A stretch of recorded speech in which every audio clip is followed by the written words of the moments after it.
welcome back to Project Anonymous, and in today's video, we're going to customize a pegboard for our craft room. So let's get to it.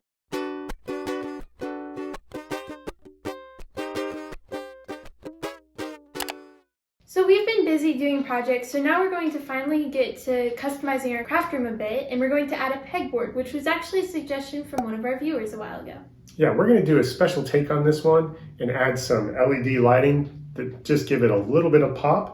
So what we got here is a 4x8 sheet of pegboard that we picked up at the hardware store. Now, we're not going to use this entire sheet in our pegboard project for the craft room, but we're going to use the leftover from this sheet over here in the garage. There are smaller sheets of pegboard that you can get at a hardware store, but we just went ahead and got this big one. So the next thing we would need is a 2x4 that we're going to cut down to size, because the way pegboard works is it needs to stand off of the wall in order for you to put the hooks in the holes. So we're going to cut down our 2x4 to create a backing frame around the pegboard. It's going to double as a place for us to put LED strips, which is what is going to be a pretty neat feature of this particular pegboard.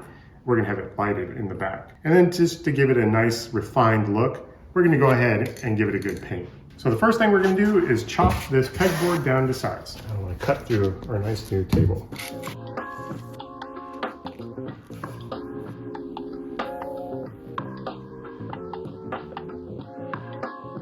So we're going to be using a circular saw to cut this because it's a little bit more manageable. And what I've done here is created a temporary fence that we can use to ride along this edge of the circular saw and cut a nice straight line, cutting the piece that we need from the excess. So now that we got our piece cut, we're going to go ahead and clean this surface with isopropyl alcohol and give it a good coating of paint and let that dry while we do the backing frame.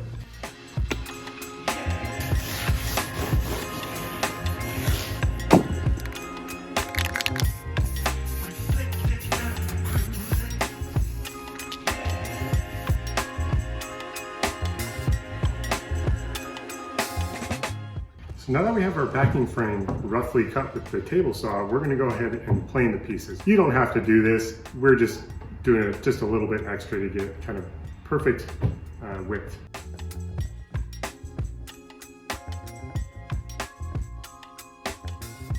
All right, so we're done planing. Now you may have noticed that I put in an extra board, and that is my spoil board, because this planer has kind of a big planer snipe here. You can see a little bit of the ledge here. So I always like, when planing wood, is to put in a board before the pieces that I want nice and true, so that the planer snipe is taken off of the spoil board. So you can see that it's pretty significant here.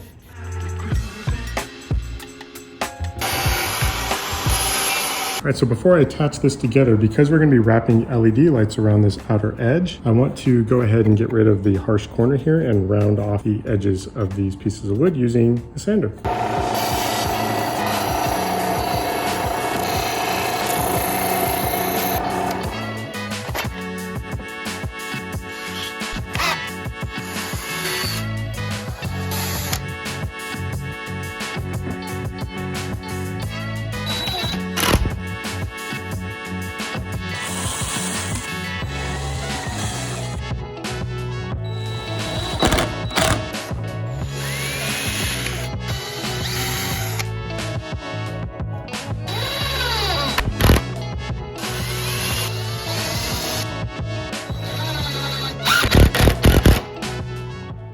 So now that we have the frame put together, it's time to put the LED strip around the outer edge.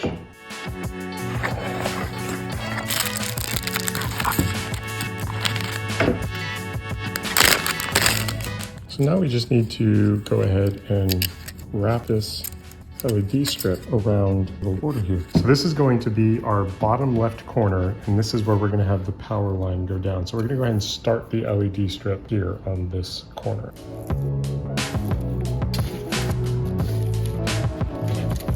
You can see right here on this corner, this is exactly why we rounded it over, so that we didn't have a sharp edge to go around here.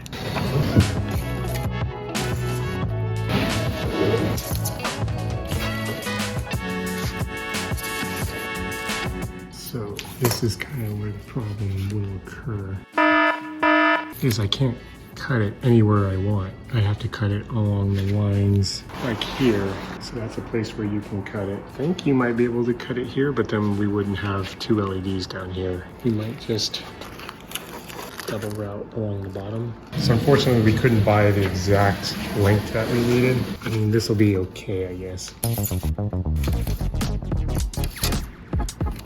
So these are individually programmable RGBs.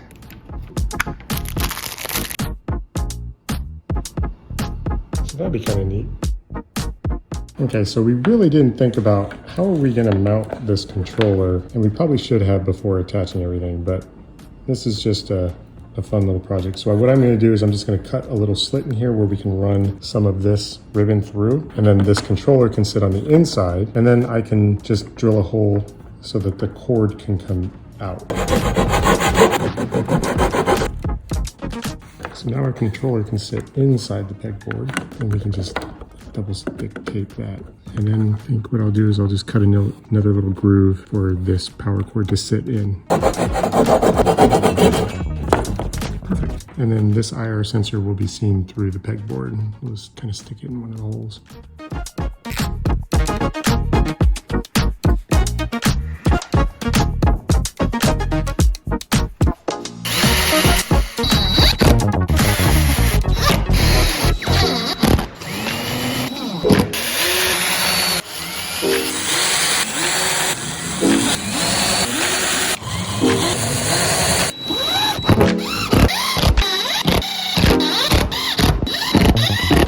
There you have it.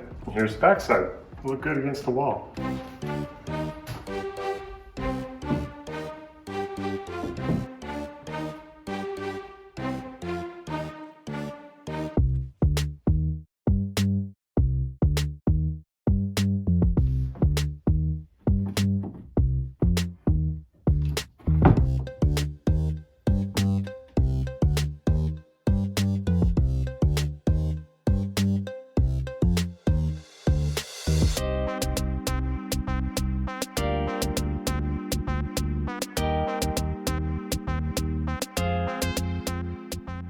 So we finished the pegboard and I think it turned out really cool, but what are some things you think we could improve? Definitely the paint job. Using a spray paint on this pegboard was probably not the best idea, as at least with the metal flake paint, there's some concentrations of it that just doesn't look nice and consistent. So if we were to do this again, we'd probably use some like roll-on paint with a foam brush to get a nice consistent result. Otherwise, as far as getting our LED light strip around there, really good job there.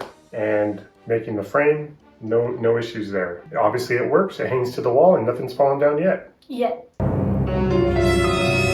Anyways, thanks so much for watching. I hope you enjoyed this video. Please like it if you liked it. Like it. Subscribe if you enjoy our content. Subscribe. And turn on those notifications to get reminded every single time we post a video. Stay crafty. And be happy. Bye!